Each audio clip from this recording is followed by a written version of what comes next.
Sebelumnya di The Next Presenter Liputan 6. 8 finalis masih melanjutkan perjuangan untuk meraih gelar The Next Presenter Liputan 6 sekaligus merebut hadiah total puluhan juta rupiah. Lagi dan lagi aku dikomentari tentang artikulasi.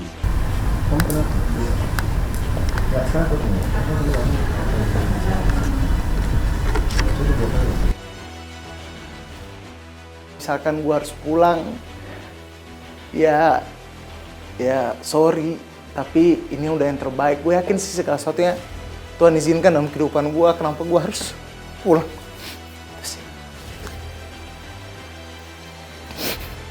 The Next Presenter Liputan 6.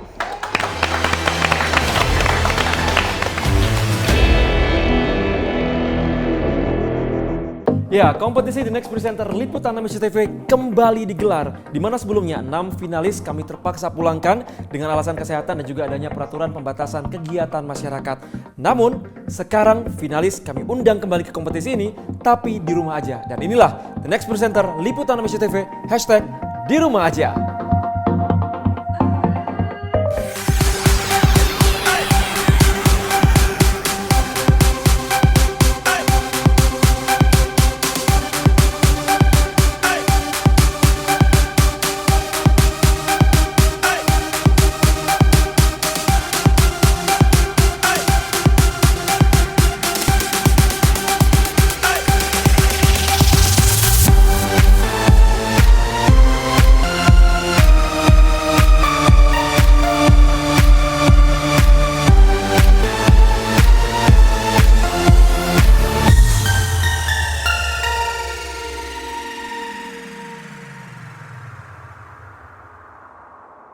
Ya, hari ini kelas pertama The Next Presenter Liputan 6 hashtag di rumah aja akan segera dimulai. Dan siapa tutornya atau pengajarnya di kelas pertama ini? Langsung aja kita sapa mereka yang mengikuti kompetisi di rumah aja. Halo, apa kabar semuanya? Hai. Oke, dan sudah terlihat di sini ternyata adalah Mas Jati Dharma yang akan menjadi pengajar pertama.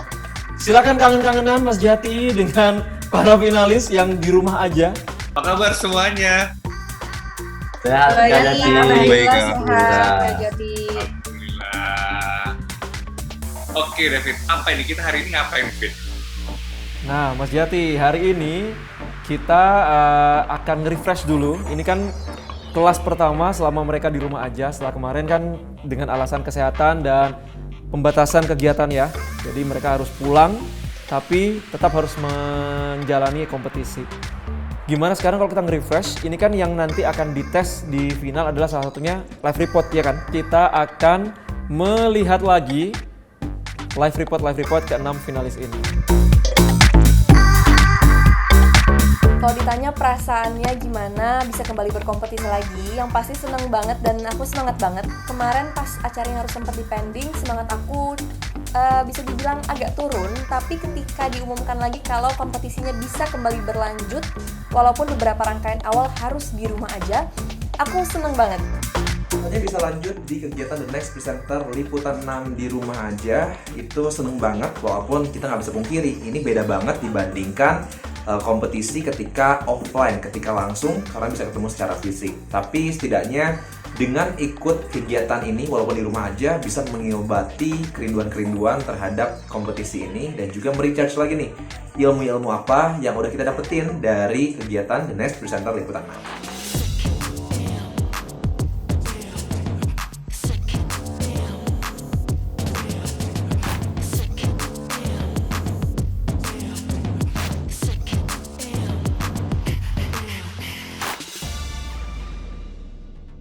Anda kembali di The Next Presenter Liputan 6 setelah sempat tertunda karena penyebaran COVID-19 yang sempat tinggi beberapa waktu lalu.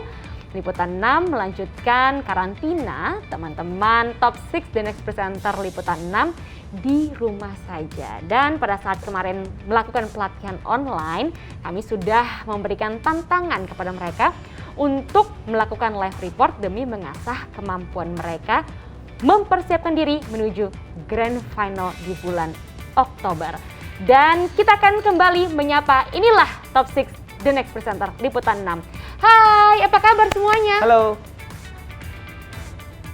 Ya, dan hari ini saya tidak sendiri, saya sudah didampingi oleh rekan-rekan saya sesama presenter yang hari ini akan bersama-sama menilai hasil dari tantangan mereka untuk terus melanjutkan perjalanan mereka hingga Grand Final The Next Presenter Liputan 6 di bulan Oktober. Sudah bersama saya salah satu rekan presenter saya. Halo, saya Joy Astro. Dan Saya Jati Dharma. oke, dan kita akan langsung mulai penilaiannya. Yang pertama, kita akan bersama-sama melihat hasil dari Maxell. Saudara, meski program vaksinasi terus dikebut, ada sejumlah kelompok masyarakat yang masih kesulitan untuk mendapatkan vaksinasi. Di antaranya adalah mahasiswa Universitas Kristen Satya Wacana Salatiga, Jawa Tengah yang berasal dari luar kota. Kami ajak Anda bergabung bersama Maxell Steve di sana. Maxell, apakah sudah ada solusi bagi mahasiswa yang belum mendapatkan vaksin? Ya, Jati, seperti yang kita ketahui bersama bahwa vaksinasi yang terus diperlukan oleh pemerintah daerah maupun pemerintah pusat untuk terus digencarkan untuk mereka penyebaran COVID-19 di Indonesia terus dijalankan. Tak ketinggalan juga para mahasiswa yang ternyata mengalami hambatan, yaitu mahasiswa Universitas Kristen Satya Wacana, yaitu khususnya mahasiswa perantau yang ada di Kota Salatiga. Dan saat ini di samping saya sudah ada mahasiswa perantau yang berasal dari Bekasi yang mengalami kesulitan untuk mendapatkan vaksinasi COVID-19 di Kota Salatiga. Dan saat ini sudah ada, halo Mas Jogi. Halo Mas. Ya, sebenarnya kesulitan apa yang dihadapi oleh Anda selaku mahasiswa perantau di Kota Salatiga ini untuk mendapatkan vaksinasi COVID-19 ini? Iya, kami sangat merasa sulit untuk mendapatkan informasi vaksin dan tempat vaksin karena rata-rata juga pas datang ke sana semua sudah dapat jalur undangan. Dan ini yang dikhawatirkan sama saya karena kami mahasiswa perantau yang membutuhkan vaksin untuk pulang, seperti itu. Ya, terima kasih Mas Jogi. Dengan kekhawatiran yang dialami oleh mahasiswa perantau Universitas Kristen Satya Wacana, hal ini ditanggapi serius oleh pihak kampus. Dan saat ini sudah bergabung bersama saya Ketua Lembaga Layanan Kemahasiswaan dan juga Satgas COVID-19 yang menaungi bagian vaksin. Halo Pak Giner. Halo, selamat siang Mas. Ya, sebenarnya kendala apa yang Anda hadapi untuk menanggapi dari kendala oleh mahasiswa untuk mendapatkan vaksin di Kota Salatiga ini? Iya, terkait kendala teman-teman perantauan yang belum mendapatkan vaksin, UKSW Salatiga telah bekerja sama dengan Tentara Nasional Indonesia, Kodam 4 Diponegoro melakukan vaksinasi dosis pertama untuk 3.000 mahasiswa kita. Dan sebagian besar memang berasal dari luar Kota Salatiga atau teman-teman perantauan. Nah, kami sedang menunggu vaksinasi untuk dosis kedua dan setelah itu kami telah berkoordinasi untuk membuka lagi pendaftaran untuk pelaksanaan vaksinasi dosis 1 untuk gelombang kedua. Sehingga harapan kami semakin banyak teman-teman mahasiswa yang mendapatkan vaksin di Kota Salatiga dan secara khusus di Universitas Kristen Satya Wacana. Ya, apakah dengan dilakukan vaksinasi ini adalah bentuk untuk melakukan percepatan pembelajaran tatap muka untuk UKSW sendiri?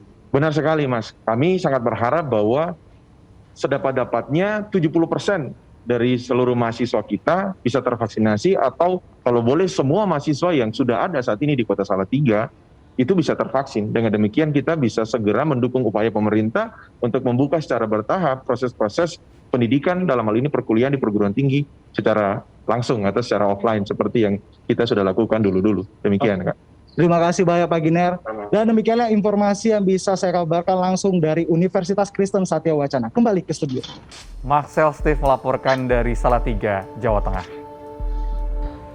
Maxell, tadi kalau aku lihat ya, kamu tuh memulai dengan agak gugup ya, agak slow di awalnya. Kemudian pada saat bertanya itu juga ada redundant ya, kalau kamu perhatiin tadi waktu sudah bersama kami terus kamu ulang lagi di keduanya.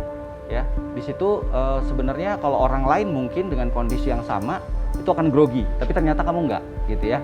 Kamu tetap bawa ini dengan spirit full dan itu membuat orang jadi lupa bahwa ada kesalahan-kesalahan yang terjadi di awal. Walaupun itu tidak terlalu kentara ya, tetapi perlu diperbaiki dari sisi itunya. Nah, kemudian kamu menutup itu dengan pertanyaan yang ada kejaran pertanyaan. Jadi kalau di awal kan kamu bertanya cuma satu pertanyaan ya. Di kedua itu kamu ngejar pertanyaan dan itu jadi konklusi dan itu menurut aku bagus gitu loh. Jadi yang kamu sampaikan tadi dapat kena menurut aku, cuma perlu diperbaiki beberapa keraguan tadi ya. Mungkin karena di awal masih agak sedikit grogi, jadi agak pelan di awal kalau saya lihat. Tapi lama-lama langsung semangatnya tumbuh ya. Kamu malah justru makin semangat di akhir. Kira-kira gitu Mas El. Keren. Apa yang saya tanyakan tidak dijawab. Maksudnya dari waktu di kelas kan selalu bilang tuh bahwa ketika presenter mengungkapkan pertanyaan, ketika dia menyampaikan pertanyaan kepada reporter, kan ini kan situasinya di live report. Jadi memang seolah-olah presenter dan reporter di lapangan ini lagi ngobrol.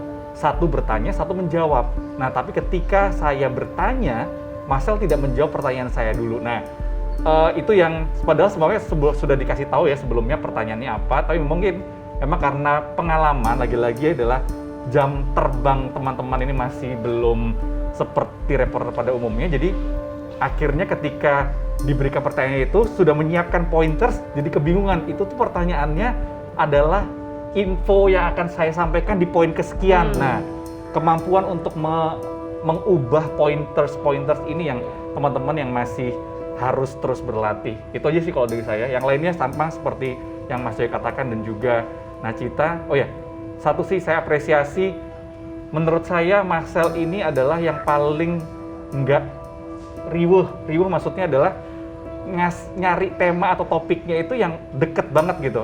Di kampus, kamu orang rantau, kamu ini adalah masalah yang kamu rasakan sendiri gitu, masalah yang mungkin kamu alami. Jadi dengan ketajaman intuisi itu menurut saya itu adalah modal baik buat kamu kalau misalkan nanti benar-benar ingin terjun ke dalam dunia jurnalistik. Itu aja sih. Karena kita tuh terima tema vaksin tuh sehari bisa banyak banget ya, tapi kalau Marcel punya angle lain seperti ini itu bagus banget karena jangan sampai ya udah vaksin tapi ya umumnya aja, general aja. Ini kan benar-benar kamu punya angle khusus gitu ya. Good job Marcel. Keren. Kita lanjut ke Arif Fikri ya. Kita mau lihat live reportnya gimana nih. Udah bener-bener kayak reporter apa belum? Oke. Saudara, pembelajaran tatap muka segera digelar di kota Jambi. Ribuan pelajar berbondong-bondong mengikuti program vaksinasi. Kita akan bergabung dengan Arif Zohiril Fikri di sebuah hotel di kota Jambi. Arif, bagaimana jalannya vaksinasi di sana? Kabar gembira saudara, kegiatan belajar mengajar secara tatap muka akan digelar kembali di kota Jambi. Hal ini mengingat jumlah kasus pasien COVID-19 di kota Jambi mengalami penurunan, sehingga di mana kota Jambi sebelumnya berada pada zona merah, sekarang berada pada zona oranye penyebaran COVID-19.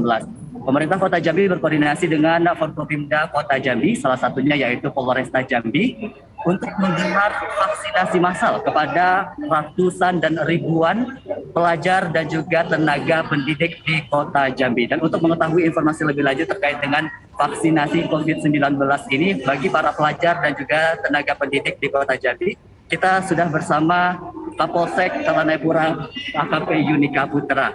Selamat siang Pak Yunika. Ini berapa jumlah dosis vaksin yang disediakan oleh Polresta Jambi untuk vaksinasi pelajar dan juga tenaga pendidik di Kota Jambi, Pak? Baik, jadi hari ini kita memasang 2.000 dosis pelajaran mahasiswa masuk. Oke, antusias masyarakat dan juga para pelajar sangat tinggi nih Pak. Untuk mengantisipasi terjadinya kerumunan, apa yang dilakukan oleh pihak Polsek dari Talanayapura sendiri Pak? Ya, kita sudah membuat pembagian tugas, kemudian ada yang di tenda disiapkan masyarakat yang menunggu melakukan vaksinasi. Dan di dalam juga sudah kita atur alurnya supaya tidak terjadi penumpukan pada saat masyarakat. Oke, baik, terima kasih Pak Yunika atas waktunya dan selamat bertugas kembali. Dan juga saudara, kita harapkan dengan adanya vaksinasi bagi para pelajar Jambi ini dapat meningkatkan herd immunity di kalangan pelajar dan juga tenaga pendidik sehingga kegiatan belajar mengajar dapat dilaksanakan secepat mungkin. Demikian Jati, kembali ke studio. Arif Zohiril Fikri melaporkan dari kota Jambi. Yeay! Sudah tidak 19 Ya, udah sengaunya udah mulai kurang ya. Udah lumayan. Iya, udah terlihat terdengar natural, sounds natural gitu ya. Jadi kayak kan biasanya kan kedengernya kayak lu kayak suaranya dibentuk-bentuk gimana gitu. Masih kalau sebelumnya kalau saya ngelihat lebih kayak MC lagi mau jadi reporter gitu. Nah, ini udah kelihatan ya, warna reporter udah kelihatan. saya sedikit aja. Saya lihat tadi Arif yang buat saya belum memanfaatkan momen adalah gini. Momennya itu kan tadi sebenarnya bagus karena ada vaksinasi massal. Tapi sayangnya Arif itu cuma berdiri saja. Nah, ini tadi harus lihat yang tadi Mehdi ya. Karena di belakang itu ada sebuah view yang kamu bisa cerita ya. Jadi kamu jalan ke belakang. Nah, kita bisa saksikan sama-sama vaksinasi massal dilakukan di gedung ini dan lihat animonya luar biasa. Warga datang memenuhi karena mereka ingin sekali mendapatkan jatah vaksin yang diberikan hari ini. Nah, jadi ngomong itunya tuh langsung show-nya kita dapat. Tapi kalau kamu tadi berdiri doang gini, ya ini terus ngapain ada background? Nah, ini penting karena background itu harus jelas tujuannya dikasih background itu apa. Gitu ya, Arif. Jadi saya cuman komen di situnya aja. Kalau secara konten karena itu real ya, real news. Jadi menurut saya keren ya. Keren lah, Thank you. narsumnya aja. Kapolsek. AKP, wih ngeri. Kapolsek Iya. Siapa tadi itu? Nembusnya sampai Kapolsek ya kan? Iya bener sih tapi Mas Joy ya, mungkin Arif maunya di-insert kali gambarnya. Oh, di-insert ya. Oke, baik, nanti kita ambilin gambar-gambarnya kita insert buat Arif. Tapi ya. kebayang sih maksudnya Mas Joy. Memang kalau bergerak tuh lebih keren. dinamis gitu ya. Jadi kayak benar-benar bisa menunjukkan di sini mereka mengantri, namun prokes Tetap jaga dijalankan. jarak tetap Jadi diterapkan kelihatan, karena kelihatan. apa misalnya gitu kan, ada jarak sekian meter, jadi itu benar-benar kamu bergerak. Tapi ya terlepas dari itu, saya salut karena tadi itu kamu dapat narsumnya juga oke, pertanyaannya juga langsung aja. Kemudian yang selama ini jadi PR kamu itu kan permasalahan 19 gitu ya. Ini udah Sengal. Iya, sengalnya itu sudah semakin berkurang. Ada sedikit-sedikit huruf aja yang kayak S, yang S-nya masih Tebal. terasa kayak agak digigit lidahnya gitu. Tapi saya yakin dengan semakin sering latihan ya itu juga semakin berkurang, dan saya senang cara kamu bawain itu ada intonasinya, ada penekanan-penekanannya ratusan kamu bilang. Jadi juga flat ya, tabrak aja enggak. Jadi bener-bener udah kayak ngajak orang ngobrol gitu. Ya nggak sih? Iya benar. Aku nggak banyak catatan sih, cuman ya itu benar sih bahwa pemilihan temanya, lokasinya, narasumbernya semuanya benar-benar kayak kita lagi nonton live report, gitu ya. Dan apa ya, itu tadi benar sih, ketika ada momen di belakangnya itulah saatnya kita harus membaca situasi. Kita namanya juga live report, laporan langsung, bukan cuma sekedar kamu berada di lokasi itu terus live, benar-benar live, tapi ini ya laporan apa yang ada di situ. Seperti apa tadi yang dicontohkan Mas Joy, di sini masih terjadi loh, kecuali kalau di insert itu mungkin peristiwanya sudah beberapa waktu yang lalu gitu. Misalkan waktunya udah selesai nih waktu kita live report, ya kita insert, kita cari background yang netral. Tapi kan backgroundnya ada, itu harus dimanfaatkan gitu. Itu aja. Selamat. Thank you Arif, keren. Thank you Kak. Aku seneng banget penjuriannya karena aku hasil dari live reportnya bagus-bagus, dinilai sama Kak Jati, Mas Joy dan juga Kak Cita. Apalagi yang permasalahan aku selama ini terkait dengan intonasi, terus juga beberapa huruf yang sulit untuk diubah, akhirnya ya pelan-pelan bisa terbiasa, terus juga udah membaik gitu. Jadi seneng banget rasanya. Saudara, vaksin Pfizer menjadi salah satu jenis vaksin yang ditunggu-tunggu warga Jakarta. Dan kali ini sudah tersedia, salah satunya berada di Mall Arta Gading, Jakarta Utara. Kami ajak Anda bergabung bersama Farah Maudina di sana. Farah, bagaimana jalannya vaksinasi Pfizer di sana? Baik, Jati, vaksinasi merupakan menjadi salah satu persyaratan yang wajib dilakukan masyarakat untuk melakukan berbagai kegiatan, baik itu mengunjungi sentra-sentra publik ataupun menjadi persyaratan perjalanan luar kota. Nah, vaksin Pfizer ini telah masuk di Indonesia pada tanggal 19 Agustus 2021 kemarin dan mulai didistribusikan di wilayah DKI Jakarta maupun Jabodetabek mulai tanggal 23 Agustus 2021 kemarin. Dan saat ini sementara hanya bisa didistribusikan di Jabodetabek atau DKI Jakarta saja. Salah satunya seperti saat ini saya sedang berada di Mall Arta Gading, Jakarta Utara. Dan saya sekarang akan berbincang dengan salah satu narasumber saya. Bapak Nanang, boleh ke sini Pak? Iya. Selamat sore Bapak Nanang. Selamat sore. Iya. Sekarang saya mau bertanya-tanya nih soal pelaksanaan vaksinasi Pfizer yang ada di Mall Arta Gading ini. Baik. Bagaimana euforianya masyarakat di sini Pak yang berdatangan untuk melakukan vaksinasi ini? Baik, terima kasih. Untuk situasi euforia tentang pendaftaran untuk freezer ya, kebetulan kita baru tanggal 1 dibuka. Kita bersyukur antusias sekali masyarakat di sini, banyak setiap harinya yang mendaftarkan diri di Mall Arta Gading. Gitu. Baik. Untuk slotnya sendiri mungkin boleh diinformasikan Bapak, di tiap harinya slotnya hanya dibatasi oleh berapa kuota aja? Kita sebenarnya tidak membatasi, cuman kurang lebih antara 400 sampai 500 orang terdaftar ya untuk freezer ya. Setiap harinya itu ya kurang lebihnya 400-500. Begitu. Oke, selain itu apakah boleh diinformasikan juga persyaratan apa nih?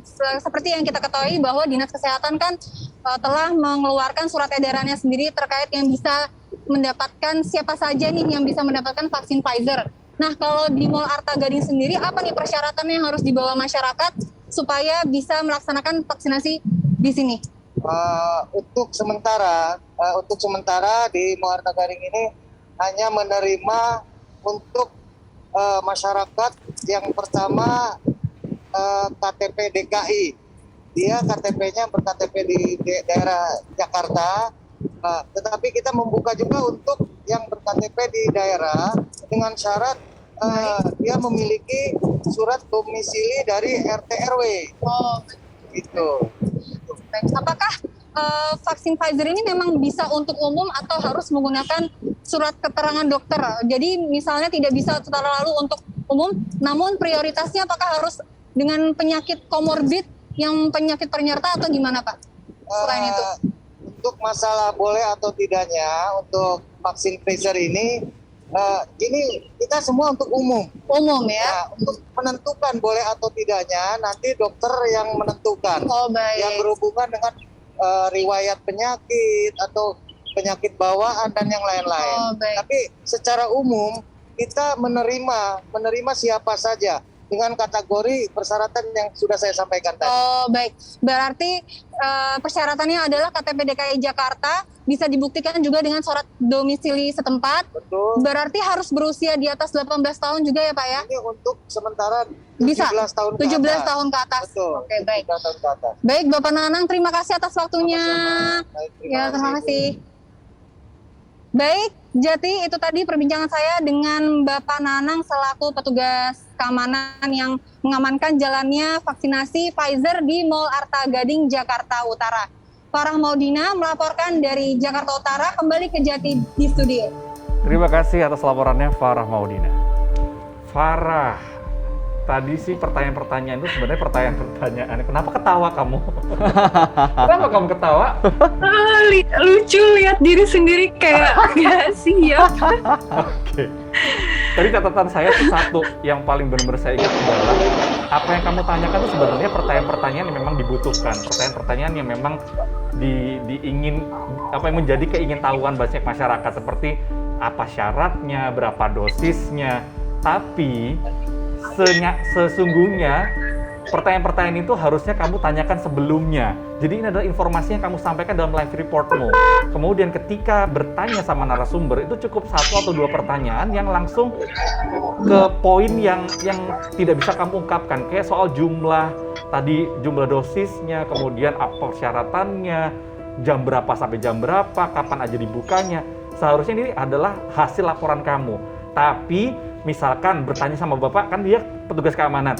Pak, tadi nampaknya sedikit ada antrean. Apa yang dilakukan oleh panitia untuk mengurai kepadatan? Misalkan seperti itu. Jadi itu bisa ditanyakan melihat bahwa si Bapak ini adalah petugas keamanan. Gitu. Jadi pertanyaannya pertanyaan-pertanyaan yang mendasar tadi harusnya nggak kamu tanyakan. Itu harusnya sudah kamu tanyakan sebelumnya dan kamu sampaikan dalam live report. Pertanyaan ke Bapaknya, langsung pertanyaan yang apa nih yang apa ya istilahnya pertanyaan yang lebih yang mendalam bapak, gitu ya. yang mungkin bapaknya Yang itu cocok alami sama- Ya. dan tidak bisa kita gambarkan dengan kalimat kita sendiri karena itu bukan testimoni kita. Betul. Dan mungkin tidak ada di gambarnya, jadi bisa dia jelaskan kayak gitu sih Farah.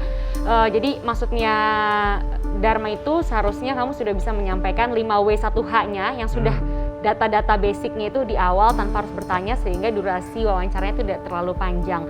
Tapi Farah, kalau saya ingin memuji dulu, catatan saya adalah Farah harus tambahkan firmnya dan Farah harus tambahkan di konten. Dari pertanyaan-pertanyaan kamu, saya sudah tahu kamu sudah memperkaya konten kamu karena tadi pertanyaan-pertanyaannya juga dari mulai cerita soal surat edaran, apa macam-macam gitu ya, masalah komorbid yang artinya kamu sudah punya background pengetahuan tentang itu. Jadi kamu benar-benar sudah mengembangkan diri kamu. Kemudian firmnya juga terasa apalagi di awal-awal mulai sedikit goyang justru pada saat kamu mulai bertanya. Karena pada saat bertanya misalnya kamu menggunakan kalimat-kalimat yang seharusnya sudah tidak perlu, kayak misalnya Pak, saya ingin bertanya. Udah jelas kan memang kamu mau tanya. Jadi langsung saja, Pak, bagaimana? Langsung ke pertanyaannya. Jadi tidak perlu misalnya tadi ada lagi di pertanyaan kedua atau ketiga kamu bilang bisa diinformasikan, Pak. Jadi tidak usah langsung saja, Pak, berapa ini? Jadi langsung to the point kalimat-kalimat selanjutnya. Setelah selesai wawancara juga tidak perlu, oh terima kasih Pak, tetap firm ya. Baik, terima kasih. Ke depan balik lagi firm. Jadi karakter kamu tuh terjaga terus gitu dari awal sampai akhir. Jangan tiba-tiba pas ketemu, iya Pak, apa kabar Pak gitu.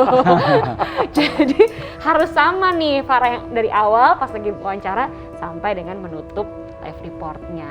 Ya mungkin maksudnya baik ya, mungkin maksudnya supaya orangnya nyaman happy gitu ya, nyaman, comfort. Tapi memang yang dibilang Nachita, firm itu perlu karena kita menyampaikan bukan untuk diri kita, tapi buat masyarakat. Itu pertama. Yang kedua, pada saat bertanya di awal, yang harus kita lakukan, kalau misalnya orang itu belum datang, kamu tuh samperin.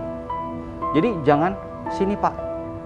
Nah itu orang tuh jadi, kok sini. Nah, jadi kayak gitu nanti ya. Jadi maksudnya gini, itu jadi membuat nggak serius. Jadi kan orangnya juga jadi, kok gue dipanggil-panggil ke sini ya.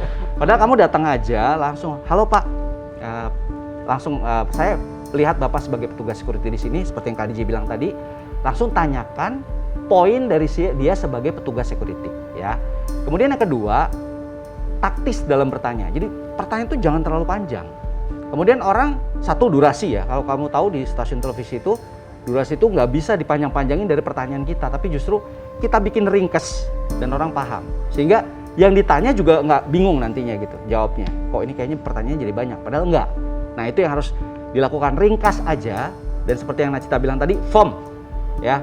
Tapi kalau saya sih ya, maksudnya kalau saya sebagai reporter baru, kayaknya saya nggak bisa mungkin seperti Farah ya. Tadi pertanyaan-pertanyaannya cukup banyak, walaupun yang tadi yang saya bilang ya, kamu tuh udah riset, cuman masih kurang tepat ya. Jadi kalau misalnya ngomong riset itu, ketepatan itu ada di orang yang kita tanya iki sopo. Nah ya kan, jelas nih kalau kita tahu dia siapa, maka pertanyaan akan mengerucut kepada tugas dia.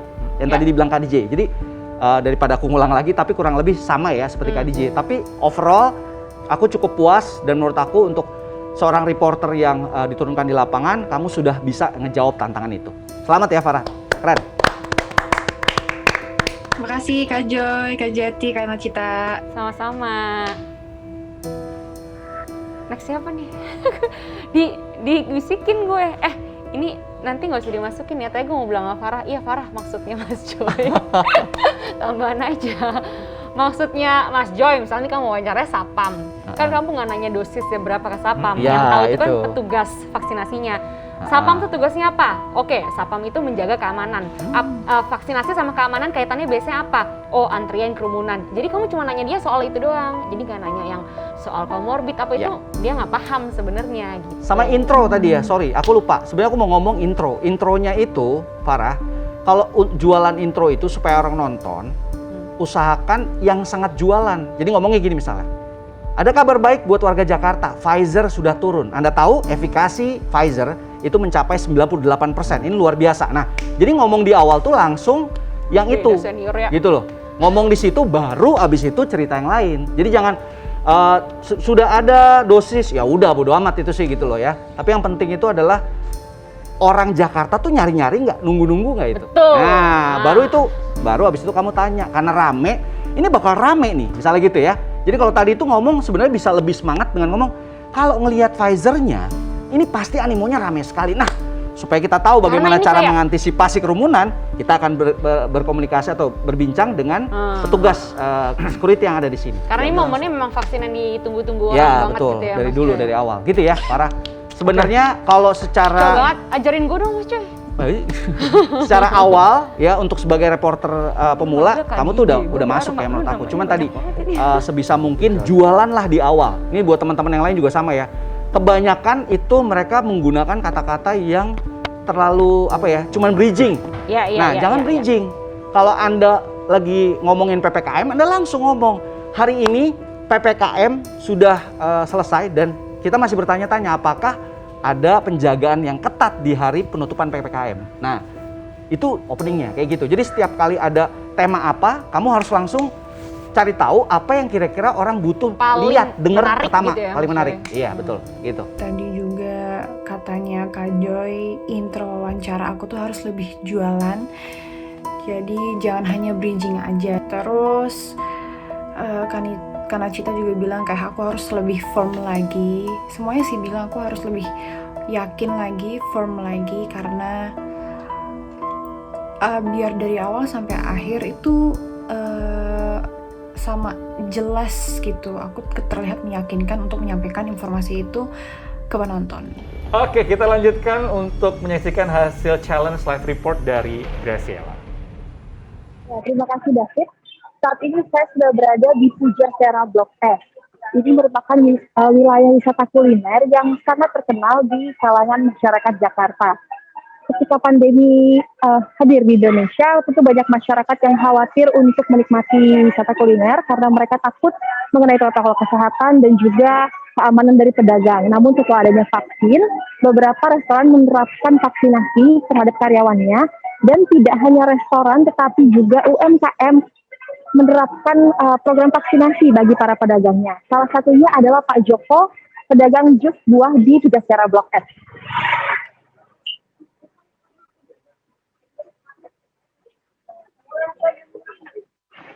Ya, selamat sore Pak Joko. Ya, sore. Ya, Pak, di sini Bapak sudah berdagang berapa lama, Pak? Oke, tapi selama pandemi apakah mengalami penurunan pengunjung, Pak? Pasti, sampai PPKM itu turunnya jauh. Namun kan akhir-akhir ini sudah ada program vaksinasi ya, Pak. Apakah Bapak sudah divaksin? Sudah. Oke, sudah berapa kali Pak Bapak divaksin?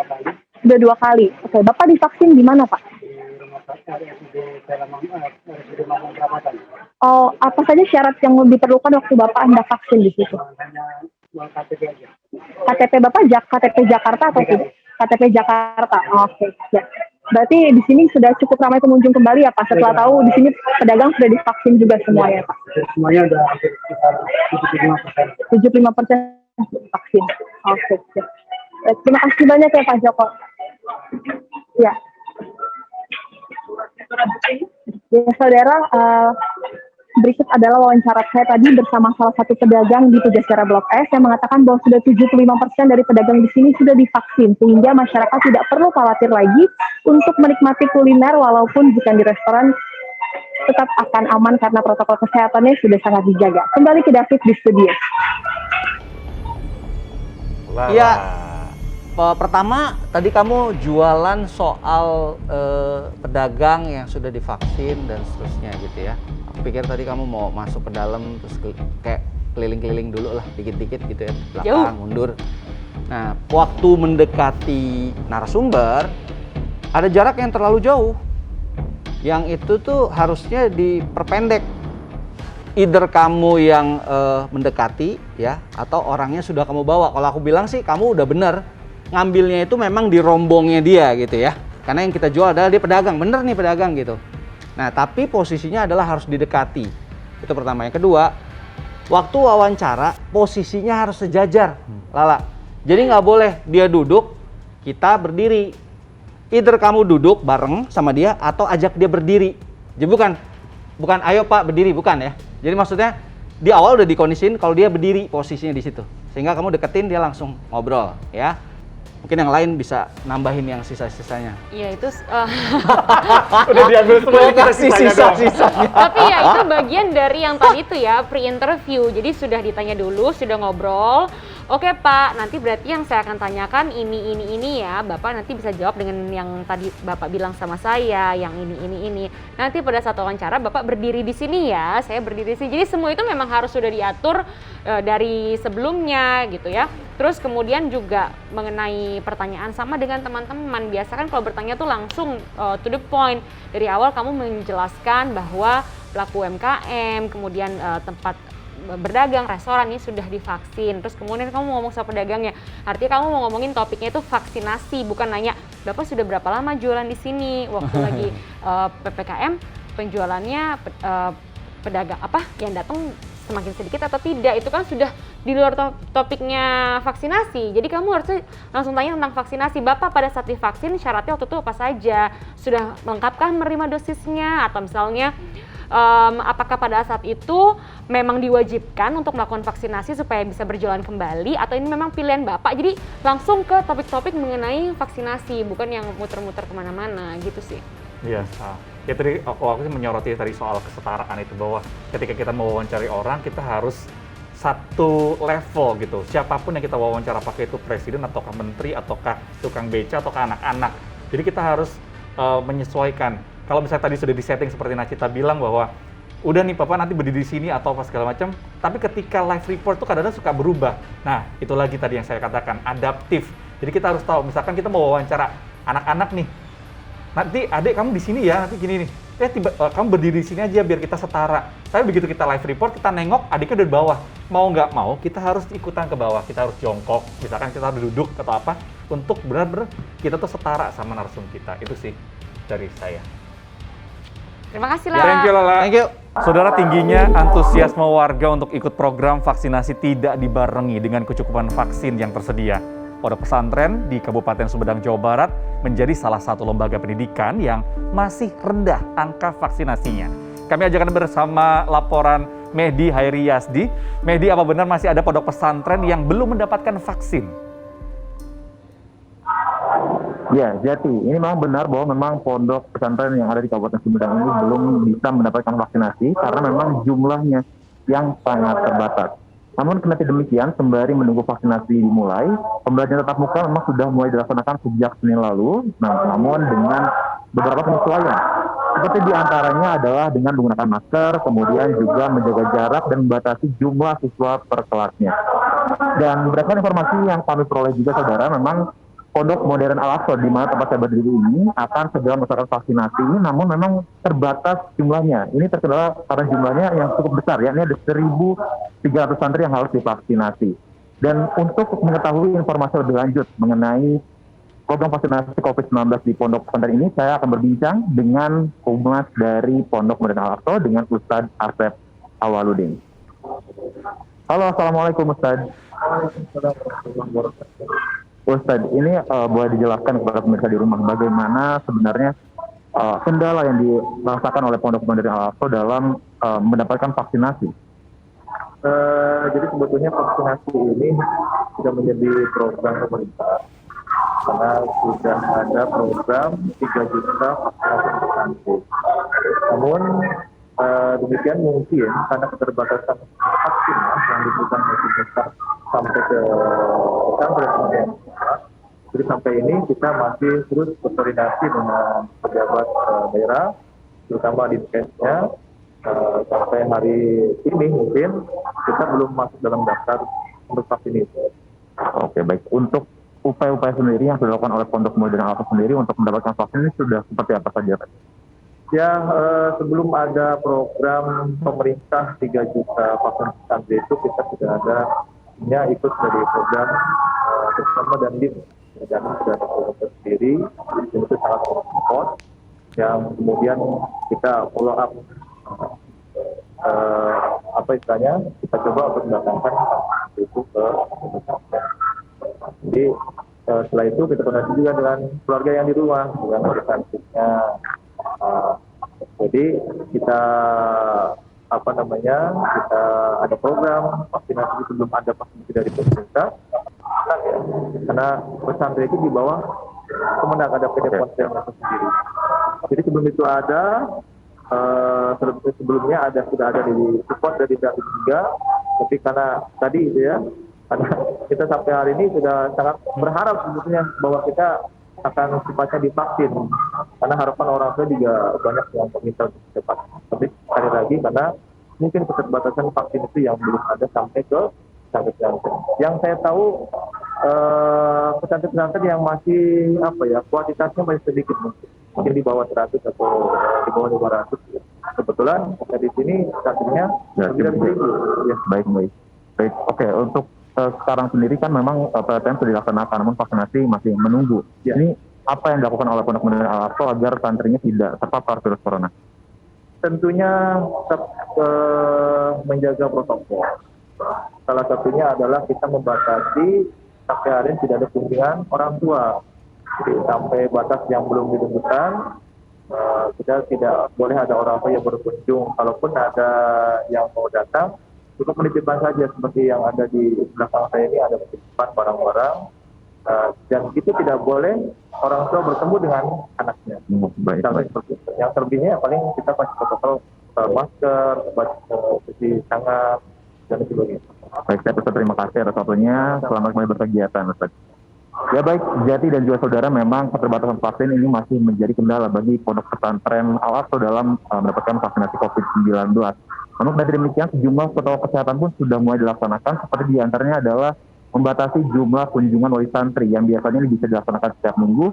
Namun mulai hari ini memang sudah dibatasi dan juga ada jadwalnya dan tidak boleh bertemu langsung dengan santrinya begitu. Dan saudara, memang untuk vaksin COVID-19 ini di Kabupaten Sumedang kendati persentasenya sudah 32%, namun masih banyak sekali pondok pesantren yang belum mendapatkan vaksinasi COVID-19. Demikian Jati, kembali ke Anda. Mehdi Hairiyasdi melaporkan dari Kabupaten Sumedang, Jawa Barat. Oke, Mehdi, kalau yang selalu saya suka dari Mehdi adalah dia sangat tenang. Jadi saya tuh ngelihat Mehdi itu seperti melihat Kak Jati ya. Ini polanya adalah dalam situasi apapun itu pasti mukanya tenang. Dan ini penting sekali, kenapa? Karena orang tuh melihat orang ini siap atau enggak. Kalau kamu tenang, walaupun kamu masih agak ragu-ragu, tapi kamu tidak akan membuat kesalahan yang banyak ya. Jadi tadi yang aku apresiasi adalah kamu tenang. Yang kedua, kamu melakukan pergerakan ya. Dan itu sesuatu yang menarik karena pada saat kamu melakukan pergerakan, orang tuh melihat geraknya kemana.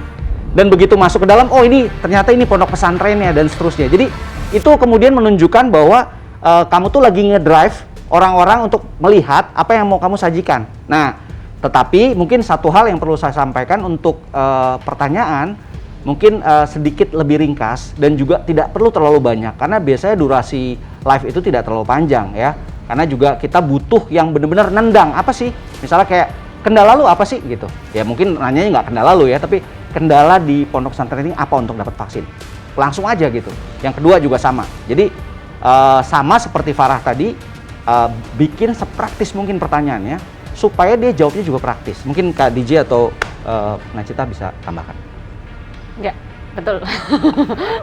Benar, tapi aku juga appreciate ya bahwa ini hanya dari tadi sih baru bertiga ya, hanya Mehdi yang melakukan live reporting ini sambil moving, jadi gambarnya juga lebih dinamis gitu ya. Kalau tadi kata Mas Joy, Mehdi itu tenang dan memang ketenangan itu adalah salah satu yang kita butuhkan pada saat situasi live, mau live report ataupun siaran. Tapi sedikit catatan dari saya ya Mehdi ya, waktu itu kita udah sempat ada kelas acting di mana Mehdi ini berhasil memenangkan challenge yang imersif, dimana kamu udah mengeluarkan segala ekspresi-ekspresi kamu. Jangan sampai ketenangan itu membuat kamu lupa dengan ekspresi-ekspresi itu. Jadi tetap harus ditambah intonasinya, semangatnya, karena maunya itu adalah pada saat bicara itu kamu menembus layar gitu ke penonton. Jadi jangan sampai pada akhirnya kembali ke Mehdi yang tenang terus senangnya jatuhnya jadi flat gitu. Tetap harus ada mainin intonasinya, penekanan-penekanannya gitu. Jadi orang juga nontonnya semakin terpaku begitu sama Mehdi.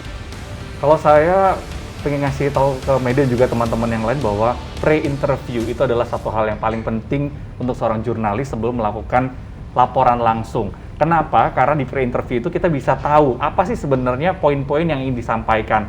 Apakah hasil riset kita di rumah atau di jalan sebelum nyampe ke lokasi dengan kondisi yang ada itu sesuai atau tidak. Itu adalah harus diinterview sebelum kita benar-benar melakukan live report. Nah, ketika sudah live pre-interview, akhirnya ketahuan kan poin-poin apa saja yang penting, apa yang tidak penting. Nah, disitulah dipilih mana yang akan disampaikan oleh adlibbing kita dalam live report, mana yang akan ditanyakan secara mendalam ke narasumber. Nah, dalam ngobrol itu kan kelihatan, oh narasumber ini talkative, oh narasumbernya itu ternyata susah ngomongnya. Maksudnya susah ngomong itu terbata-bata, tidak terlalu lancar. Nah, di situ kita harus mulai peka juga. Gimana ya caranya biar orang ini nyaman? Bagaimana ya caranya orang ini biar ngomongnya nggak kepanjangan? Nah, itu kita harus tahu. Dan ketika kita pre-interview itu, kita mengarahkan dalam artian gini, seperti tadi Mas Joy sempat bilang bahwa durasi live report itu pendek. Jadi kita harus bilang, Pak, nanti saya mau nanya ini sama ini, 2 pertanyaan. Tapi ketika Bapak saya tanyain ini, Bapak jawabnya langsung ke ini aja ya Pak, jangan ke sana, karena durasi kita pendek. Terus yang kedua, pertanyaannya ini Pak, nanti jawabnya langsung juga ya Pak. Ini bukan berarti ingin memberikan semacam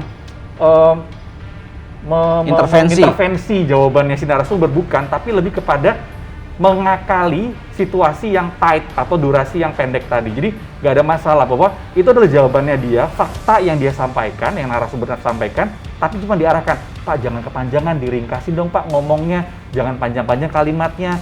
Jadi kita memberikan pengertian kepada mereka. Jadi pre-interview tidak hanya untuk menggali informasi, tapi juga untuk bekerja sama dengan narasumber ini agar tampilan live kita itu perfect. Itu aja.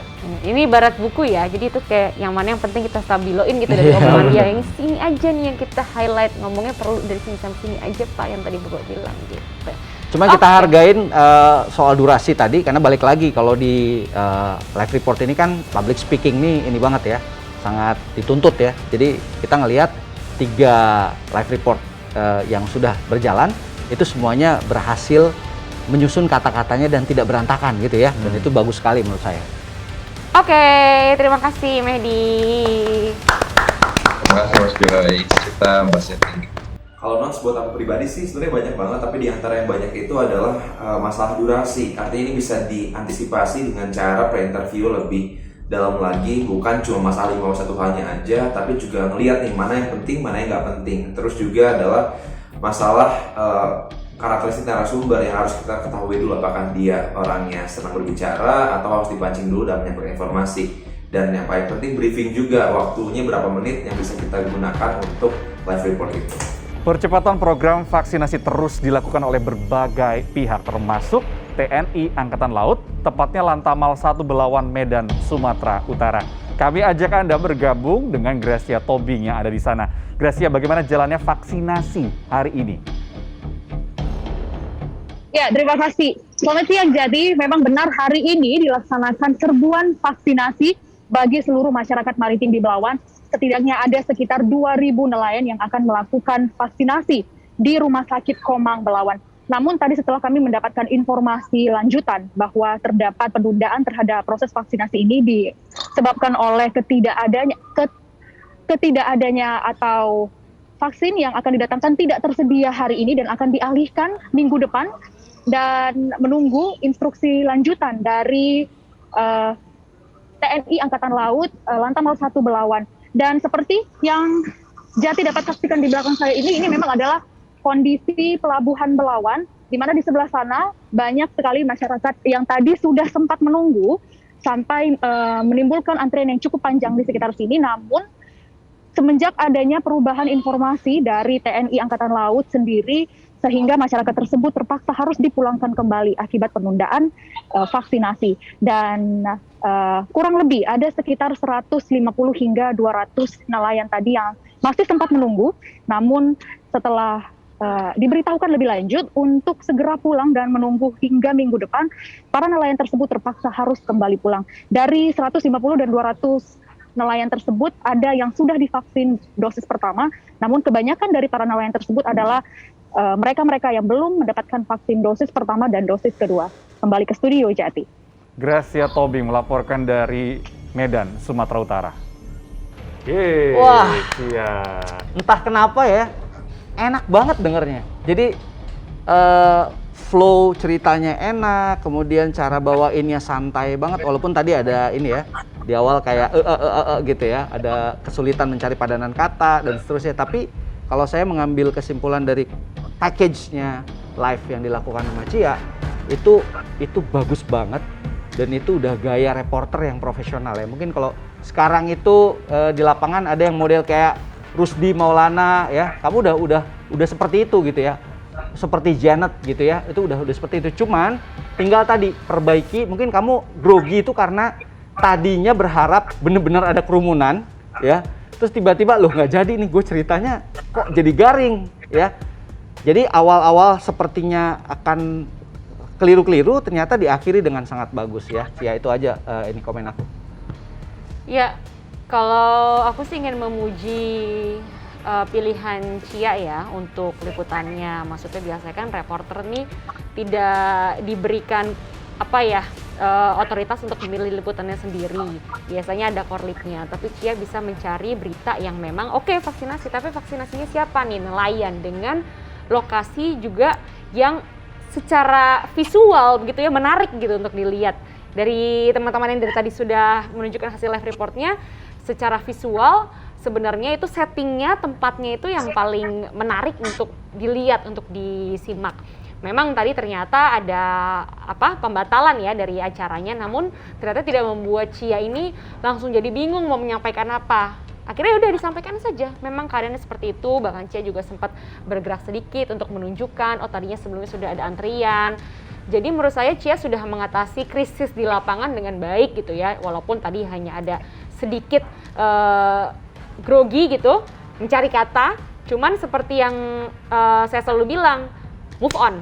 Nah, di situ Cia bisa membuktikan bahwa walaupun ibaratnya ada polisi tidur tuh, move on langsung sampai terakhir. Keren tuh ya, ungkapan polisi tidur ya, keren.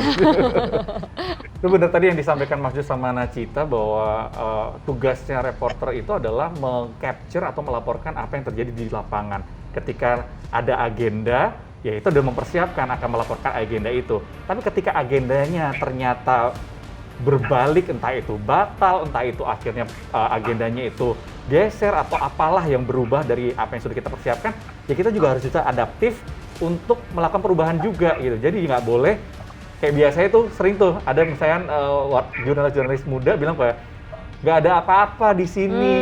Itu tadi tuh kalau secara kita lihat visualnya nggak ada apa-apa, hanya perumahan, permukiman nelayan, kemudian ada warga. Tadi kamu sempat menunjukkan bahwa tadi ada sejumlah warga yang sudah berkumpul karena gagal atau dibatalkan vaksinasinya, akhirnya mereka kembali ke rumah masing-masing. Jadi itu diinformasikan seperti itu, dan itu menurut saya adalah tindakan yang bisa dibilang adaptif tadi. Itu yang harus kita pegang, bahwa apapun situasinya ya harus kita sampaikan gitu, dan kita harus bisa memberikan ekspresi yang tetap sama, firm juga, nggak yang akhirnya males-malesan atau apa nggak. Tapi tadi oke banget, walaupun nggak dapat narasumber ya. Walaupun nggak dapat, tadi saya berharapnya bisa narik warga tapi ternyata batal, ya. Waktu itu sempat kita ngobrol tidak memungkinkan untuk mencari narasumber di lokasi itu. Iya, aku salah satu finalis yang tidak menyediakan narasumber karena di last minute narasumber aku nge-cancel. Jadi tau lah ya, sebel banget gitu. Kayak udah nyiapin tapi ternyata harus di-cancel.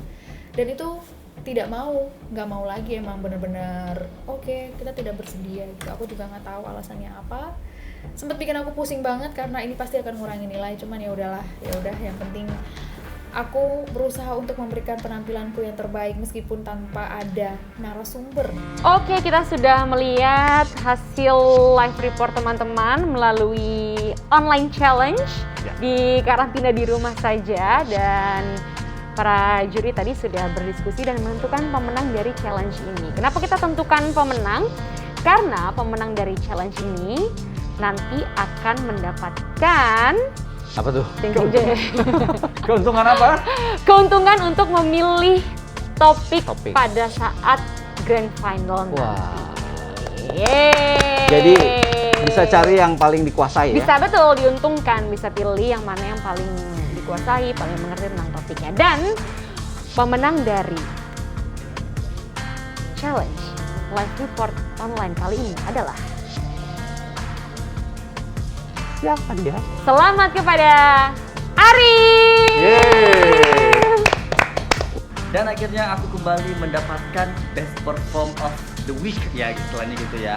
Kembali mendapatkan peringkat pertama dari challenge live report di rumah aja nih, seneng banget rasanya. Sebelumnya juga challenge sebelumnya aku juara 1 dan akhirnya challenge ini aku juga juara 1. Jadi ini loncatan yang tinggi banget nih buat aku. Selamat Arif. Congrats ya Arif. Tapi Kamu- jangan ini ya, maksudnya jangan berpuas diri karena sebenarnya tadi juga ada beberapa kekurangan ya. Perbaikin itu, mudah-mudahan nanti jadi jauh lebih baik ya. Betul. Selamat teman-teman, dan saya juga ingin sekaligus mengumumkan bahwa top 6 dari The Next Presenter Liputan ini nanti akan kembali berkumpul di Jakarta untuk kemudian dikarantina dan mendapatkan sejumlah pelatihan lagi dari para presenter Liputan 6 sebelum akhirnya tampil dan berkompetisi di atas panggung Grand Final of The Next Presenter Liputan 6. Sampai jumpa!